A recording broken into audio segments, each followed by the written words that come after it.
夫纵横半生，从未在招数上输过一招半式。好，不愧为张三丰的传人。那接下来就是宋某在领教殷老前辈的高招。六大门派围攻光明顶，明教七大高手纷纷被成昆幻因指偷袭，重伤未愈，只能作壁上观。而如今唯有一战之力的，也只有头戴劳斯莱斯的白眉鹰王殷天正独守家门。可白眉鹰王的第一战对手便是武当七侠中的陌生。眼下明教个个受伤，就剩下你一人。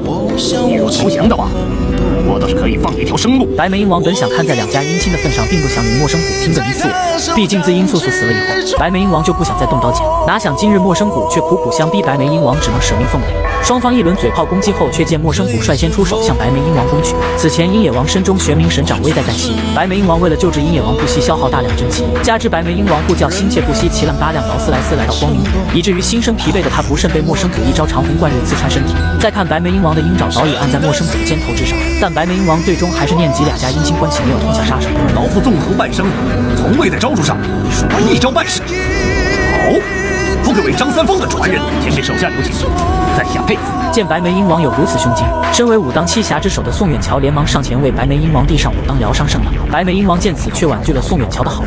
宋远桥听后也不再废话，将金疮药收好，准备以车轮战的方式耗死白眉鹰王。然而就在宋远桥准备与白眉鹰王大战之际，人群中的一位少年却出言打断了两人的大战。大侠，武当派以车轮战打一个受伤的老人家，这不公平！众人随身看去，却见张无忌穿着42马良鞋从人群中缓缓走入战场。此时的张无忌成了全场最亮的仔。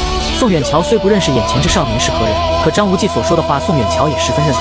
虽说武当与阴天教仇深似海，然而宋远桥却不愿乘人之危。他希望白眉鹰王不必趟明教这滩浑水，率领天鹰教众人离去。虽说白眉鹰王早已自立门户创立天鹰教，可打心里白眉鹰王却一直认为自己是明教4大部分之一。如今明教有难，白眉鹰王又岂能坐视不管？眼下劝说，如果宋远桥只能选择退了下去。然而此时的白眉鹰王再也无法支撑伤重的身体，也应声倒下。眼见明教唯一的一战之力已经倒下，作为本次围剿明教的总指挥官空文也在此时发起了进攻的信号。杨逍等明教高手见大势已去，在劫难逃，当即纷纷手掐反应，口念明教教义，准备慷慨赴死。昆仑派何太冲见此，率先冲出来想将白眉鹰王拿下，一战成名。张无忌见外公有难，自然不能坐视不管，当即出言呵斥何太冲：“你身为昆仑派掌门人，竟如此对付一个身受重伤之人，也不怕天下英雄耻笑了！”眼见一个无名小卒敢当场指责自己，何太冲瞬间暴怒出手向张无忌攻来。张无忌见状不敢应接，只能连忙飞身后退躲闪。何太冲发现张无忌年纪轻轻，武功实属不弱，唯有与自己师弟西华子联手，才有机会拿下张无忌。却见师兄俩人同时抽出宝剑，正面向张无忌袭来。为了杀张无忌一个措手不及，何太冲俩人更是将宝剑藏于身后，还不停移形换位，使张无忌产生错觉。此招便是昆仑派的大招两仪剑法。此剑法共有8864变化，威力无穷。然而何太冲俩人资质平平，并不能发挥全部威力。要知道张无忌身兼九阳神功和乾坤大挪移，仅片刻就察觉到两仪剑法的破绽。